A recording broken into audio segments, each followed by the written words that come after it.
calculating delta G, the change in Gibbs free energy from delta H and delta S, which is the change in enthalpy and entropy of our system respectively. Usually this is written with like the little triangle delta, but I guess ALEKS software can't really handle that, but we can use a D. So delta G is equal to delta H minus T, the temperature has got to be in Kelvin, delta S. So this is the expression we're talking about. So delta G is a change in Gibbs free energy, and it's a condition for spontaneity of a reaction because you only need to use delta H and delta S for the system in order to calculate it. So where this comes from is that delta G is actually a substitute for minus T times delta S of the universe. So the change in entropy of the universe perhaps is not the easiest thing to calculate. Where this comes from is a second law of thermodynamics, which states that a reaction is spontaneous if it results in an increase in the entropy of the universe, i.e. the value for delta S of the universe is positive, okay? So that is a condition for spontaneity, which is what we need. Spontaneous if entropy of the universe increases. Universe. Getting happy with my typing there. So that means delta T universe is greater than 0, okay? So, of course, this is not an easy thing to calculate, delta S the universe. We are going to use this delta G instead. So if delta S of the universe is positive, because we've made that substitution for minus T delta S, that means our figure of merit, if you like, for whether a reaction is spontaneous or not, is that delta G must be negative. The sign changes. Means reaction is spontaneous as written, or under spontaneous as written under given conditions, okay, i.e. temperature, etc. Because change the temperature, you may change the condition of spontaneity. That minus T delta S terms means that sometimes spontaneity can be temperature dependent. Anywho, that's a different question for another time. So let's just pop that over here out of the way somewhere. So we are studying these reactions and we want to be able to calculate delta G and comment on spontaneity. So this first one, we've got delta H, we've got delta S, we've got to calculate delta G. So we're just going to do a straight up plug and chug. So delta G is delta H, which we've been given, so minus 2220 kilojoules.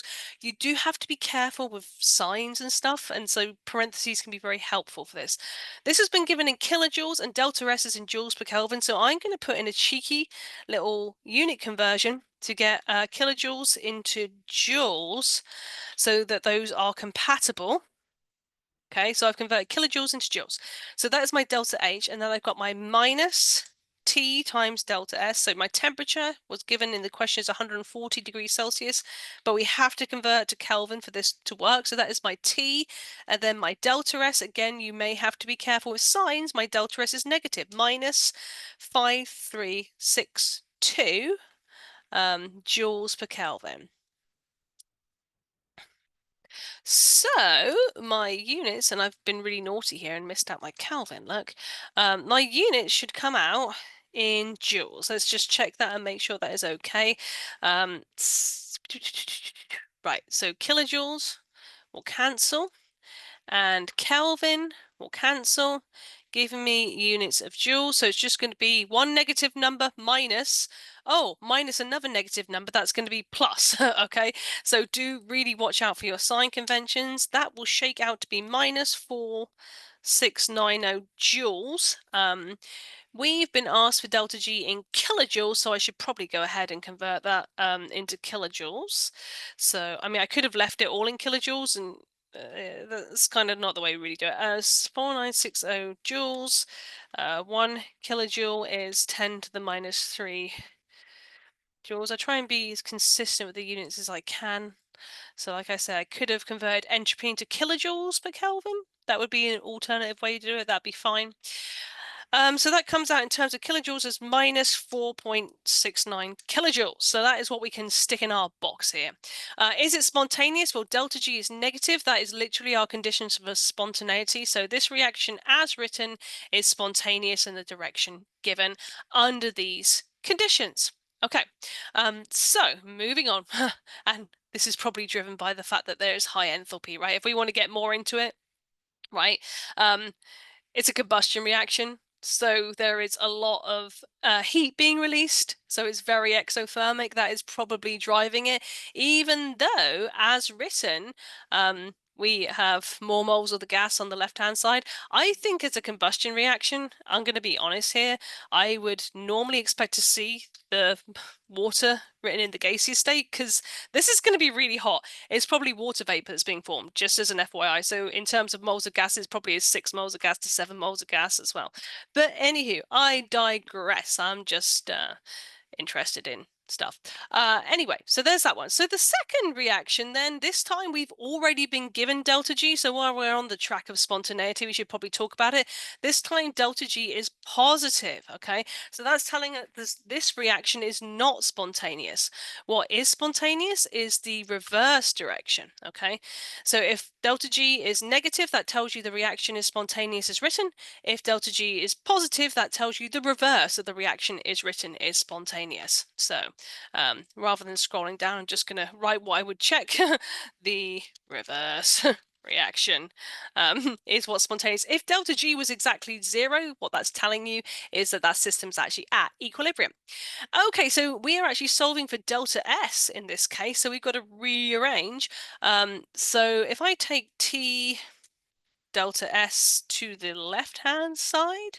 So T delta S is going to be delta H minus delta G, and then divide both sides by T. So delta S is dH minus dG over T. I can then solve, plug and chug for what my value of my change in entropy is going to be. So delta H is in kilojoules, delta G is in kilojoules. So I'm going to get an answer for delta S in kilojoules per Kelvin. And usually delta S is reported in joules per Kelvin, so I'll probably convert that as well.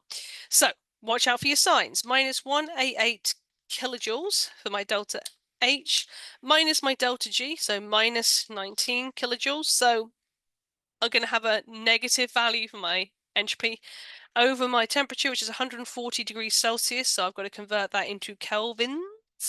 So that's going to give me kilojoules per Kelvin. So what I would normally do is just convert that into joules per Kelvin. So 10 to the 3 joules is 1 kilojoule. So that cancels out my kilojoules and gives me joules per Kelvin, which is the standard SI units for entropy. And that shakes out to be, it should be negative, right? Because we've got a minus on the top, 501 joules per Kelvin. Those seem like reasonable numbers and reasonable units. So what was the rounding here? I don't even know. What was it? Round your answer to 0 decimal places. So I guess I've been a little bit excited there. So 0 decimal places? Wow. In that case, I guess that would technically be minus 5 kilojoules. Wow, such rounding. And this would be minus 5 times 10 to the power of 2 joules per Kelvin. If we're going to be really pedantic about it, I guess that's how they want us to input it. Who knows? All right, so anyway, hopefully that is enough for you guys to be getting on with. That's not what I wanted to do. I pressed the wrong button. All right, ta-ta for now.